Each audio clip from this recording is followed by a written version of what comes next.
Welcome to the Preserving Family Podcast. The purpose of this podcast is to equip you to gain insight, information, and inspiration to help you protect, teach, and guide your family during these turbulent times. Our goal is to provide tools and resources to help you strengthen and preserve your own marriages and families. Now here are your hosts, Dr. Mark and Janie Ogletree. Welcome everyone to another episode of Preserving Families. We're so glad you're with us. We do have a little announcement, and that is our church history trip. We've changed the date to accommodate a lot of people that could not do it in July, and so August 6th through 11th will be the new date. If you're interested, email us at preservingfamiliespodcast@gmail.com. This is going to be a great trip. We're going to focus really on Palmyra and also Kirtland. Now that Kirtland is open and there's great things we can do there, we're excited. The cost is great. We're encouraging families to come. So not only bring your children, but grandchildren could come on this as well. So once again, let us know if you're interested quickly at preservingfamiliespodcast@gmail.com. Mark, can you believe that we are heading into season number 3? When you approached me with this idea and said, hey, I want you to do this podcast with me, first I looked at you like, are you crazy? And I said, I'll do it for 1 year. And Here we are starting season 3, and I'm still saying, are you crazy? Like, why are we doing this? Well, I knew we were going to be okay when for season 3 you started giving me ideas, and in my mind I thought, wait, I thought she was quitting. So we're going to try it for another year, right, honey? Well, that's just thanks to all of you who are passing the word on or spreading the word, who listen faithfully and have helped grow this channel, because we are really grateful for you. We couldn't do this or wouldn't be doing this if we didn't have all you faithful listeners. So we really do appreciate you. Yeah, no, and you said channel, and channel's good because our reach is growing a little bit. Not only is this podcast could be found on our website at Preserving Families, but also on Spotify and on iTunes, but now also on YouTube. So we encourage you to go there, hit the like button, and pass it on, share it with your friends or family members if it can make a difference in their lives. And thanks for doing it. So as we jump in today, one of the things that would be easy for us to do is to talk about resolutions, to talk about goals, to talk about a new year and what we want to accomplish. But we're probably not going to, and maybe some of this data is why. So 50% of Americans will set at least one resolution in 2025. Now, not surprising, those areas of focus are going to include exercise, eating healthier, losing weight, financial priorities, and mental health. And I those are on my list every year, right? The same ones. As I say, I always love going to the gym where I work out on the first week of January because you can't even get a parking place no matter what time of day you go. By January 31st, you're good. You're good again. Yeah, you're totally good. We know that maintaining resolutions is just a challenge to keep that momentum for any of us. And the data shows that too, that 23% of Americans will quit their resolutions by the end of the first week of January. In fact, they actually call the second Friday of January Quitter's Day because most people quit their resolutions by that time. 43% will end their resolutions by the end of January. By the end of February, 80% will abandon their resolutions. And then only about 8% of people who set resolutions in January will still be working on those in December. So it is really interesting how we drop off so quickly. And that may be, Janie, maybe one of the reasons why we're not here to guilt anyone or focus on that stuff at all. I think we're going to go a whole nother direction today. We are. I have to give you a little backstory of what triggered this for me. Is I don't know what happened this year, but it has been a crazy busy year, and especially crazy busy fall. Yeah. And as we got closer into Christmas and we had company come into town, we weren't prepared for Christmas. We were running around like crazy Well, of lunatics. course, every year we say we're going to be totally ready for Christmas by December the 1st. Yeah, and we for sure weren't this year. We've done better in other years, but this year, I don't know if Thanksgiving was late. We got totally caught off guard. I mean, we know Christmas comes around every year, but for some reason... we shouldn't be caught off guard. We were caught off guard this year. And as so impressive, even before December 1st, we started getting Christmas cards. And I just looked at it and I thought, these people have got it together. And it made me even feel worse about myself. Like, this is so not even on our radar. I haven't even thought about Christmas cards this year. And I even told you, let's just not do it this year. Like, we're so overwhelmed. We have so much going on. Luckily, you always talk me off the ledge. You're always like, no, I'll do it. We'll do it. It's okay. If I do it the right way, I say I'll do it, and then you end up doing a lot of it. So. But it was just another brick on the load of things to do in December. And anyway, in the past, as we've gotten Christmas cards from people, which we love, I've had this cute little wall hanging thing that I just shove them in and they hang there. Or in the past, I've even just had a drawer that I put them in and they sit there and I appreciate them and I read them as I get them, but they go into a drawer. Right. And this year, our daughter Callie came into town really early in the month and she said, Mom, I want to read all your Christmas cards, because she wanted to catch up on a lot of people that we know and love. And as she started going through them, she's like, why don't you hang these up? And again, my first thought was, one more mess in this house, one more thing, you know? Right. And so she just started doing it. She took them and we have a little wall in our kitchen with nothing on it. And she just started hanging them up and taping them up on the wall. And I was like, oh, that's actually kind of cute. That's kind of fun. Okay. Yeah. And so every day, that's what she would do. As cards would come in, we'd read them and she would tape them on the wall. And then when she left, they went out of town mid-December. And I just kept doing it. And we literally filled the wall with Christmas cards. And it became such a sweet spot every day as these cards would come in from people that we haven't talked to in years. But we still... In some cases, yeah. In some cases. But people from other places that we've lived and people that we know and love. And that was just the joy, is to pull out this card, to see their growing family, to see what's going on in their lives, to remember, oh my gosh, I love these people because... Or we served together in a calling, or they were our neighbors, or we were in the ward with them. Coached a team together, or whatever, yeah. Or you worked with them, or whatever the memory was. But it was just such a sweet spot to remember all the people that we love, and now to have them all on our wall. So when it came time for us to do our Christmas cards, it kind of was the same thing. As we started writing Christmas cards to all the people that we love and hold dear and that have a special place in our heart, it really became like a tender time for me. And it really brought the Christmas spirit in, because I have to admit, I didn't have much of the Christmas spirit this year because it has just been so crazy. But that ended up being a real sweet spot for me. And as we would write Christmas cards and address these, just to sit and think about why these people meant so much to us or have meant so much to us, and how they have blessed our lives and our children's lives. And then again, I would love during the season to have our kids come into our home and stand at that wall and just look at everybody's pictures, because they know and love these people too. Yeah.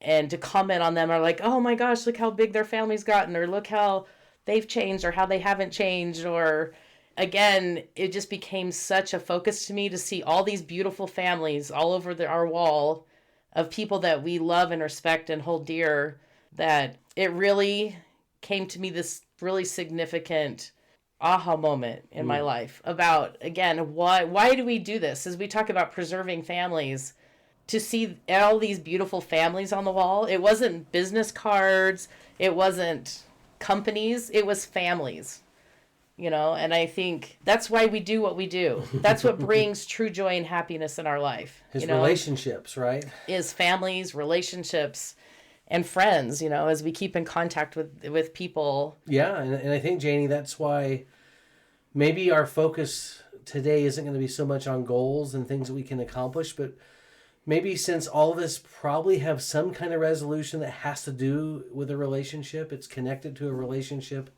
in some way, then maybe this becomes a resolution of relationships. You know, maybe there's something that we can do in this area that may be more meaningful, because we know that relationships are so crucial to life.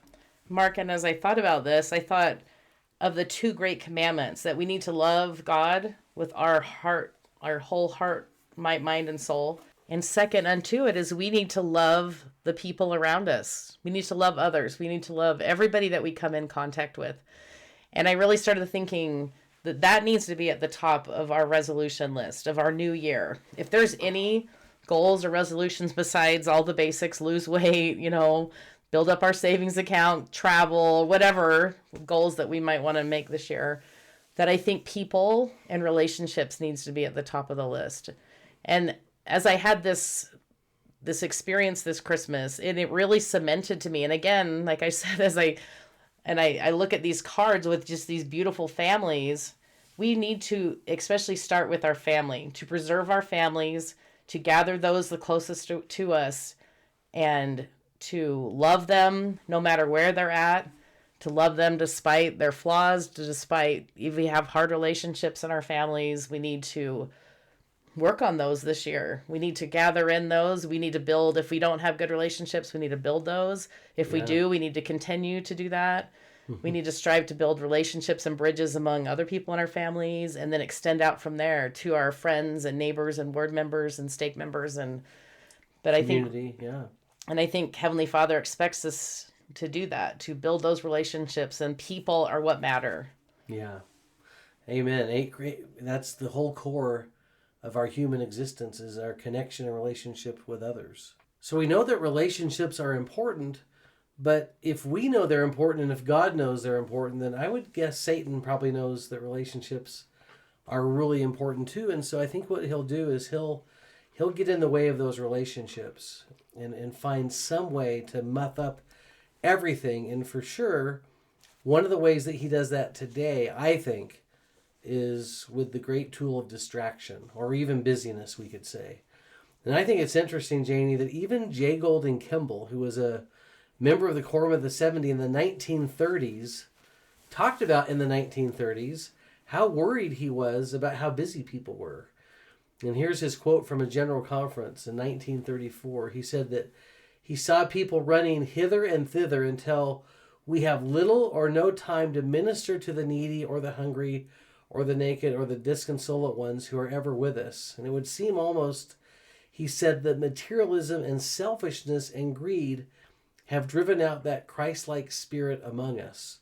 And he kind of talked about this idea that we were pressing from one engagement after another, filling our days with all these appointments, so to speak, with all these areas that we're trying to cover, that we've become so busy we don't have time for people. And I think you and I, Janie, have talked about that before. And I can't remember the exact quote, but it was from Julia Ward Howe, where she went to a senator, a U.S. senator, and explained to him a need that someone had that she could use his help with. And he told her that he had reached a point where he was just too busy to help one person.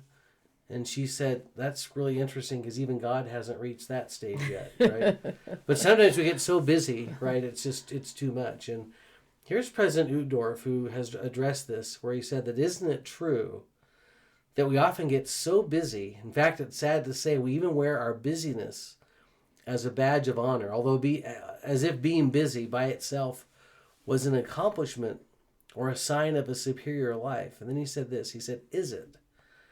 I think of our Lord and exemplar Jesus Christ and his short life among the people of Galilee and Jerusalem.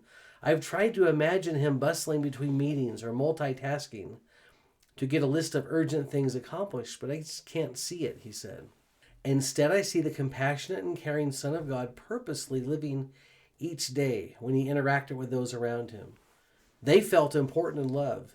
He knew the infinite value of people, the people that he met, and he blessed them, he ministered to them, he lifted them, he healed them, he gave them the precious gift of his time. Once again, I just think we've created a monster, right, in this world that we live in, with so many things to do, so many appointments. We have email now and texting that can keep us busy all day. And the expense is our relationships with others. We're becoming more isolated and maybe turned inward, where we don't have as much time for others. I am so grateful that we have social media just for that reason. So Yeah. many moments I'm tempted to get rid of it, to get off Instagram, to get off Facebook, to get off. But that's how I keep up with people, especially people that live out of state or people that we don't see on a daily or weekly basis, people that, are in places where we've lived before. And that's how I stay, in connection. At least you can once in a while see something they post or see something that's going on in their life, or if they have a tragedy or something. But in that way, it's a blessing. But in other ways too, it makes my heart hurt that we're not involved in their life. You know what I mean? Because there's so many people that we love and we wish that we could be there for them. Well, it's funny. How many times have we been involved in a ward division where the neighbors across the street are now in a different ward? We're like, don't worry, we'll still see. we'll still hang out, and then you don't even see them anymore, kind of thing. Anyway. And so luckily today we do have that we can kind of keep up. But again, back to my Christmas card analogy, it's sad that sometimes we only connect with the people that literally hold such a special place in our heart once a year, and because we all are so busy, we have so much going on. And again, it's logistically, I mean, you can't keep in contact with everybody that you've ever met in your life. But I know for me this year, one of my words is just intentional, that I really want to be intentional, to think of other people, to spend time maybe writing someone a note or commenting when sometimes I just scroll through because I'm in such a hurry. I'm like, oh, cool. Oh, was their anniversary? Well, I don't have time. But no, I need to stop and put people first. And I think no matter what area that we are this year, that we all need to make people a priority over everything else. I agree. I agree. Once again, I think Satan really tries to push us away from that, and it's easy. It's easy to get sucked into all that, to be so distracted and then to lose our connections with other people. And these relationships are so strong and so powerful. And Janie, we've had so many of you listening will be able to relate to what I'm about to say, but have you ever had the experience of reconnecting with someone who you were really close to at one time, but maybe you haven't even seen them for 10 or 15 years. And the minute you're in front of each other, it's as if you never left, right? I mean, your dad used to say it this way. He's like, you just pick up right where you left off. And that's how you know that it's a great, wonderful, close relationship. I know. It makes me teary because we had that opportunity this year. Is we had some friends that we haven't seen for many years, and they came into town and we went to dinner with them and literally just picked up right where we left off. I had a conversation with another friend just a couple days ago. Same thing. We hadn't talked for probably a couple years, and she texted me, and we just picked up right where we left off. And I just told her how grateful I am for them because they're those kind of friends. They're like golden friends, right? Where they hold such a special place in your heart. And even though we don't live together and we don't see each other a lot, you can just pick back up. And those are those eternal relationships that you're just so grateful for. And again, it makes me excited one day to all be in heaven together because then we'll all be together. Well, yeah, I love that. I'm thinking of another note that we received from someone where they wrote to us, we're grateful for friendships that started before this life. And I think that these relationships are eternal. It's a big deal. I mean, relationships are a crucial part of the gospel of Jesus Christ. There's no question about it. Let's just talk about some data for a minute here, because I think the data, I don't ever want to say that the teachings of the gospel support the data. I think the data supports the teachings of the gospel. But Pew Research Center study a few years ago, 88% of people who report high levels of life satisfaction attribute that to having close relationships in their life. And I think that's wonderful. In fact, another study, that study indicated that just knowing your neighbors and being connected with your neighbors can reduce anxiety and promotes a sense of safety in the community. How about this one from another journal? People with close relationships are 50% more likely to live longer with those that have fewer social connections, and that strong friendships can decrease the risk of depression by up to 60%. Isn't that pretty crazy? Thinking of that. You will hear us refer to this Harvard study on occasion because it was such a big, significant, great study that was longitudinal, that went over for over 80 years. But one of the great conclusions of that study was that the quality of relationships, that was the single greatest predictor of happiness and longevity. And then another study showed that chronic loneliness increases the risk of premature death by 26%, which is about the same kind of risk caused by smoking and obesity. Loneliness, I mean, wow. So the quality of relationships matter. And by the way, another research study, it's the quality of the relationship that matters much more than the quantity. That deep, meaningful, significant relationships have a strong, strong impact on our happiness.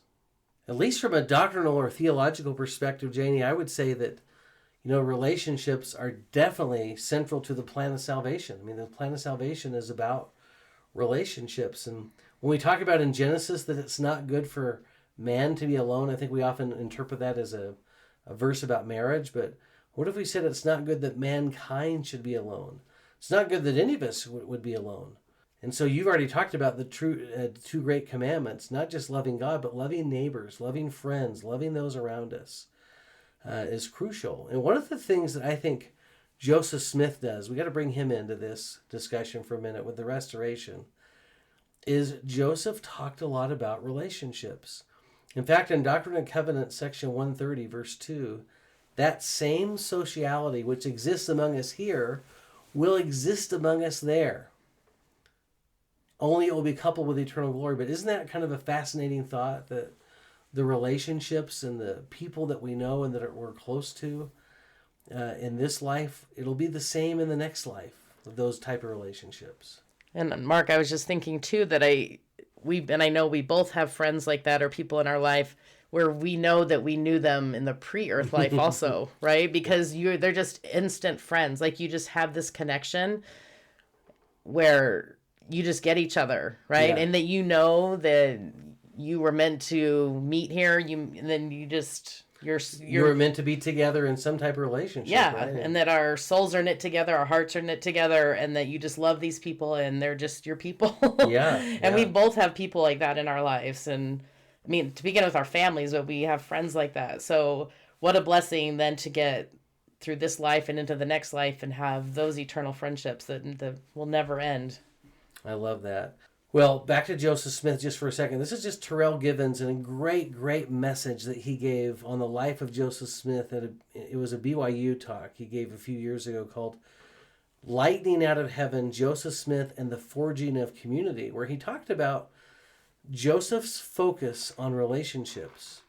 In fact, he wrote this: nothing in Joseph's life was more important than friendship.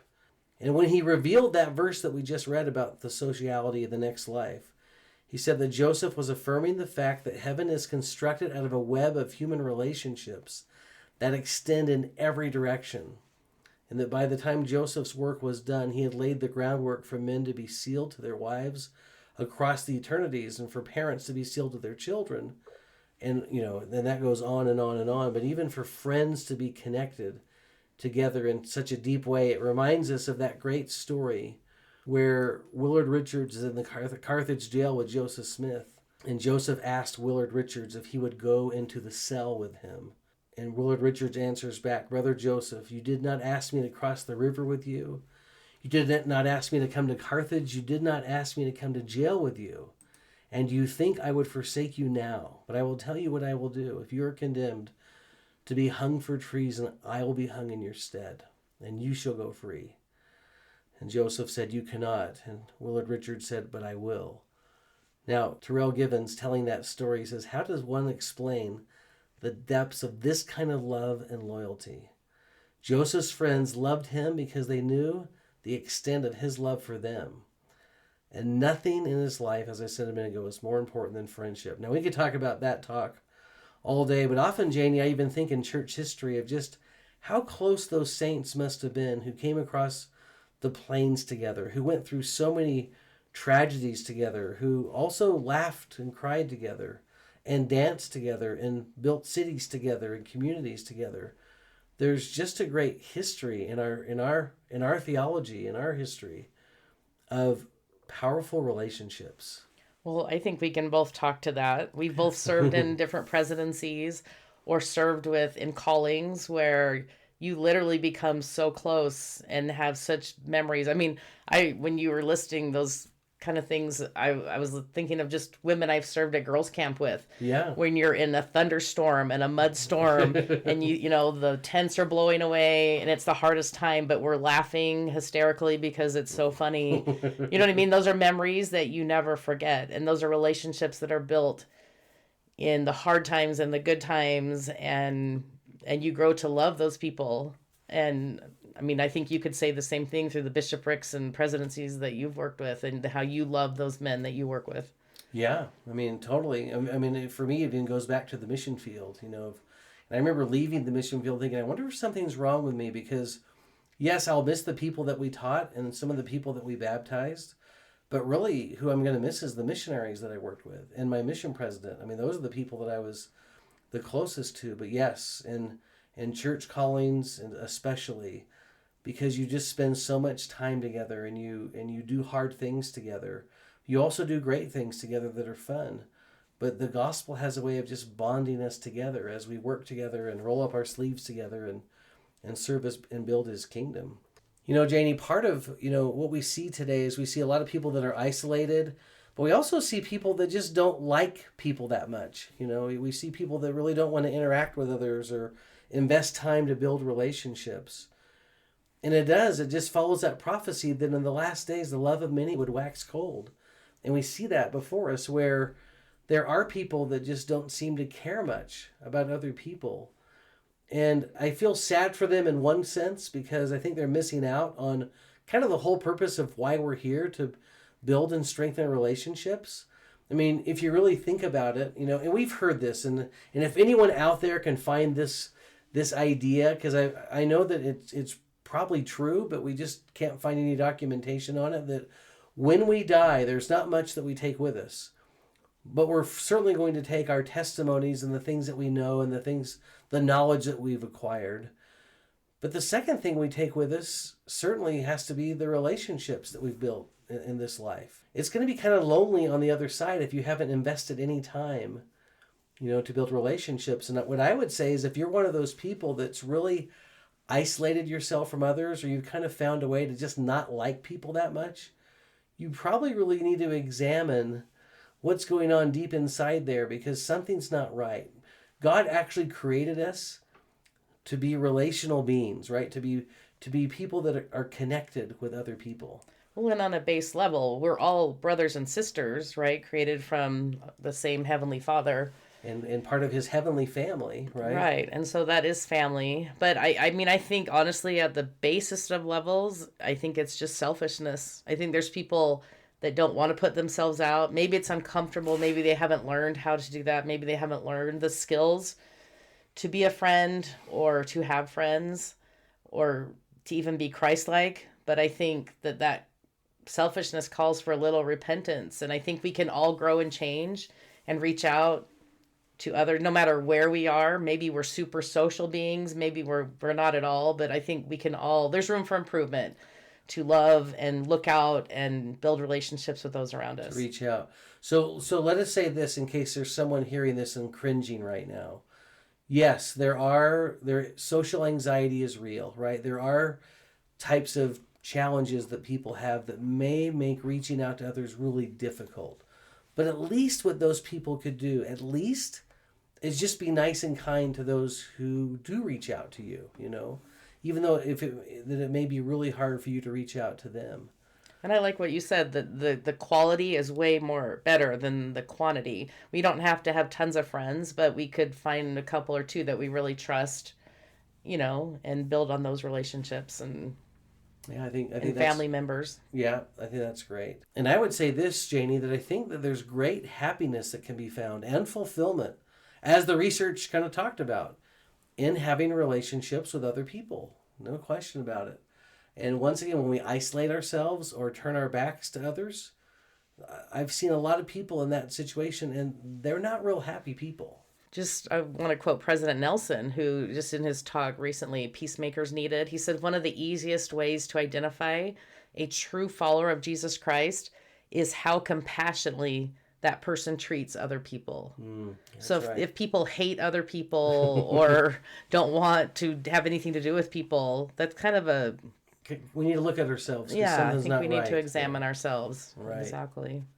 Okay, so for those of you who are like us and recognize that we're actually calling ourselves to repentance a little bit as we've gone through this and realize, all right, we've got some work to do on this.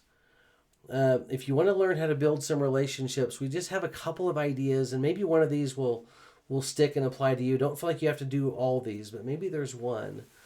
But you have to make time to do it. Number one is, let's make time to build relationships. I love what psychologist Wally Goddard once said, that relationships can't be built while running a stopwatch. We can't be trying to build relationships while we're also in a hurry at the same time. And I know, Janie, for you and I, we set a goal last year because we wanted to deepen relationships with other people. And we started going out to dinner, with some people or lunch or whatever. And like everything else, that lasted for a little while. We did it a few months, and then again, we got so busy. The crazy schedule. So it's back at the top of our list, right, for this year. We're going to try that again. I'm just reminded. So if anybody wants to go to lunch or dinner, call us. We're game. Always game, right? Especially for eating. One of my great friends, Ken Call, who passed away quite a few years ago, but I taught Institute with him at Utah State University. But I was always impressed that any student who ever needed to talk or wanted to come in and just share, Ken would take all the time in the world with that student. And if it took his whole day, it took his whole day. And then there were people like me who are probably a little bit more task-oriented, saying, yes, let's talk. But I do have to get back to work at this time because I have these things to do. And Ken was just great about, he didn't care about that. He just built relationships with just about everybody. Great example to me. That's awesome. The second thing is we need to be friendly with people and make connections with them. And I think a lot of that is just done by smiling. Yeah. It's not hard, right? I've walked into a room before, maybe for a meeting, and if somebody's sitting there not, staring at the ground or kind of has a mean face, it makes me not want to go sit by them, but if somebody's smiling and looks at me, it puts me at ease. It makes it easier for me to go sit next to them and talk to them and kind of get to know them. But I think a lot of people just need to smile. And just be, like you said, be friendly, and right? Be inviting to, and open to have someone feel comfortable to come talk to you or sit next to you. Yeah, totally. Number 3 for us, and this is a big one, Janie, you and I have talked about this one a lot, but if you want to build a relationship with someone, you ask them questions. You ask them about their lives. And that's why I always feel like I could talk to anyone, because there are 4 or 5 questions I feel like you could ask anybody, from how was your day to how was Christmas to how's your family doing? What about this kid in your family, or how's work or whatever. But asking questions, and I think, Janie, I've shared with you some experiences I've had where I've gone out to lunch with a friend or golfing with a buddy or whatever. And as we've left those experiences, I could tell you everything about their lives, but there's no way they could tell you anything about mine because they didn't ask one question. They didn't ask anything about us. That's how you build a relationship with someone, is questions show that you care and that you're interested. That's funny. We used to tell our girls that as they were dating. Right. They'd go on dates and come home and say the same thing. They're like, literally, I can tell you everything about that guy's life. He didn't ask me one thing. Right. And we were like, okay, well, he's not a keeper. Yeah, he's off the list because he obviously doesn't care. Right. Right. And that happens all the time, and so we need to actively listen. Yeah. And be attentive and show interest. Right. Right. I know when we've had people show interest in us, how important it makes you feel, Right. Like I know you told me recently about a boss you had many years ago who you didn't know very well, and we hadn't lived in the area very long. I didn't think he knew me that well, yeah. Yeah, and he walked up to you at a meeting and just said, hey, how are Janie and how are your kids doing? And how is your son doing in his football career? And things like that. And you were so taken aback because you didn't even know he knew your name, much less knew my name or the family's name. Right. But how important that made you feel. Right, which leads into number 4, which is one of our points, is to remember things that are important to others. like their names, like their children's names, things that they like, hobbies, the things that they're involved in. And I can honestly say that I am not good at that. When I meet people superficially, I mean, I have a hard time even remembering their names. I have to meet people several times and keep telling myself over and over because I have I don't know why names are so hard for me. But when I do get close to people, then I also love if they mention, oh, I love dark chocolate. I try to like put that in my notes so that I can remember little things about them. You know, because that's how they feel special. Just like that boss made you feel special just because he knew a little bit about you. Right. And I think that's a big way to build a relationship with anybody, is to remember special things about them. I think that's great, Janie. And just number 5, just be genuine, humble, positive, and fun. I think optimistic and hopeful. I just think we like to be with people that are kind of like us, but also when I say that, meaning just kind of down to earth, normal, just not trying to outdo anyone, but just we're all just kind of on the same team. We kind of have that feeling that we're unified and going through life together. There's just something that draws us together when we're with people that we know, oh, you know what? We have problems. They have problems. We all have problems together. And let's all help each other get through this. let's team up and get through this. Okay, the next one is to just give praise and compliments and positive feedback to others. Let's be positive, like you just said, and help each other through this life. Let's leave people better than when we found them. Let's be encouraging and positive and build people and encourage, not compete, not, challenge, but just let's build each other up. We have enough negativity in this life. And who doesn't love to be around someone who's positive, who's encouraging, I have a friend like this who you don't leave her without walking away feeling so complimented and built up and like, okay, I'm ready to take on the world because she thinks that of me. I can go do this. And that's a real gift. And everybody loves to be around her because she's just that way.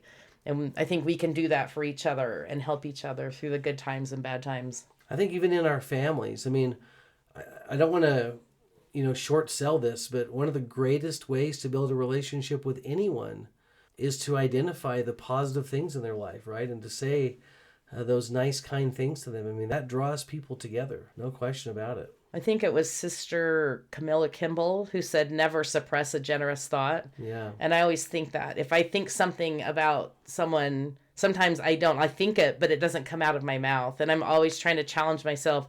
Open your mouth and tell them that, because it means so much to me when someone says something nice or compliments me.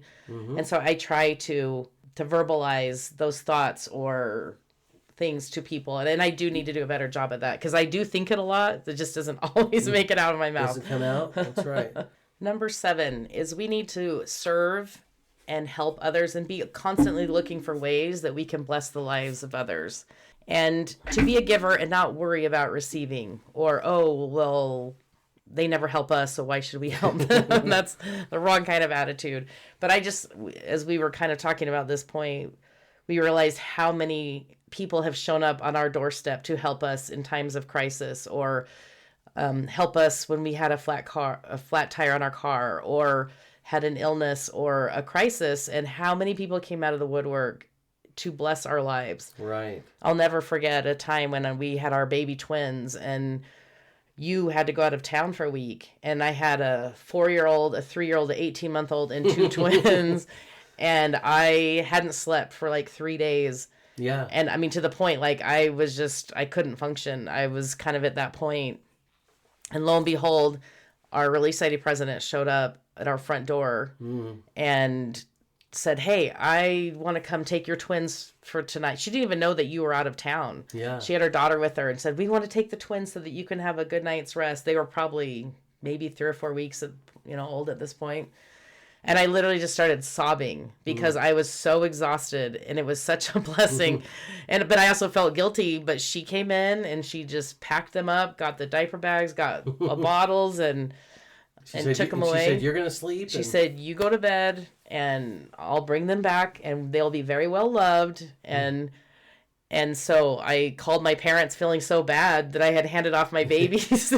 And my dad said, Janie, go get the other kids in bed and you go take a Tylenol PM, go take a hot shower and go to bed. Yeah. And I slept like I had never slept before and woke up and I was good to go again. Right. And I remember just And I called you. I remember calling you and saying, "Did you tell her to come?" And you hadn't said a word to her. She just felt inspired to come, and what a tender mercy and blessing that was for me. And I'll never forget that. But people like that show up, and I remember. I mean, I'll be eternally grateful to her for that one night of sleep that I so desperately needed. But how many times we've had people show up at our door that in times of crisis were to help us and bless us in times that we couldn't do it. And those people hold a very special place in our heart. Well, those are the kind of people that you walk up to in the next life and go, hey, you probably don't remember this, but that night that you watched you literally changed my life. Right, because I watched you, Janie, watch that example, and then, you know, you've tried to live your life that way, and it's had a great impact on both of us. So the last one I would say, we'll call this number 8, but just managing technology. I just think our phones are just relationship killers today. We just have to be careful. I see parents all the time, their children are trying to talk to them and have a conversation, and parents are kind of tuned out, couples that are kind of tuned out from each other. If I'm trying to have a conversation with someone and they're on their phone or they're looking at their phone, in fact, I've even made the mistake sometimes because, you know, I have a watch where when my phone rings or texts, you know, and I'm Mr. ADD, so sometimes I'll be in a counseling session and my watch will be going off and I'll just glance at it. People, you know, I'm glancing at a text, but people will say literally, "Oh, do you have to go?" I'm like, "No, we just started. I just needed to see if that was a text." But I'm like, "Why am I looking at a text while we're having this conversation?" And so, yeah, those phones can be tough. So we got to find a way to manage those, and even find times to just put them away completely, so that we can be focused on other people, because that's a great distraction. In fact, everyone, I've just learned that there's a word for this. I did not know it. It's called phubbing, spelled with a PH. And what phubbing is it's exactly that. And maybe a lot of us have been phubbed, okay, meaning we're trying to have a conversation with someone, or maybe we've been the phubber, or someone's trying to have a conversation with us, and we're kind of ignoring them. We're choosing our phone over a human relationship. So there you go. There's your word for the day, phubbing. I've never heard that. Mark, in conclusion, we just have to wrap up with our all-time favorite movie. Yeah. Which we watch at least once a year. We just were saying that we need to watch it again, but it's The Wonderful Life. And for those of you, I'm sure most of you have seen it. If you haven't seen it, that's your LDS. Let's do something, because everybody needs to watch this movie. Right. But it's an old Jimmy Stewart movie. Luckily, they've added color to it now, so it's a little more interesting. But it's just a phenomenal movie about relationships and how important they are, how every person in this life can make a difference and does make a difference. That no man is an island, that we all affect each other, we all bless each other's lives in small ways and big ways, and how much we mean to each other. And I think that's what I take out of that movie. And did you know that movie was actually a box office flop. Disaster? Yeah, it was a flub. And it took a while for them to get it on TV, and then once they started airing it on TV, now it's like one of the top. I think it was made in the 40s, and then it wasn't until like the 1970s when something like the rights lapsed, and then another group was able to come in and they started airing it, like you said, on TV, and then it became it's one of the greatest, most heartwarming movies ever. Yeah. But I love how he goes through that crisis where he thinks he's a failure and doesn't, hasn't, and best if he wasn't around. And the angel, better off if I were dead, right? Yeah, and the angel shows him how important his life was to everyone around him, and what a difference that he had made in the lives of so many people. And I think that's true for every one of us. I mean, Janie, I do think it'd be super cool if all of us had that little video that we could watch that would show the impact that we've had on others that we're not even aware of. Because that's what George Bailey is able to experience in the movie, is he's able to see if you weren't around, this is what would have happened, and every one of these things was like almost a disaster of some kind. And so the closing line of the movie, "No man is a failure who has friends," definitely underscores this idea that relationships provide purpose and meaning in life, even during life's darkest moments. I love the idea that this movie celebrates the idea that our relationships, these acts of love, friendship, and selflessness, create the foundation of a life that is worthwhile, right? A life that really matters. That's true. And that goes just back to my wall of Christmas cards that are still hanging up. Right. And one of my daughters, to conclude this, actually told me about one of the institute teachers at UVU here in Utah. His name's Dave Butler. But what their family does is they keep the Christmas cards up, after Christmas. And then every night or once a week, I can't remember what she told me, but they'll take one of the Christmas cards and talk about the family whose card it is and actually pray for them as a family that night before they tuck that card away.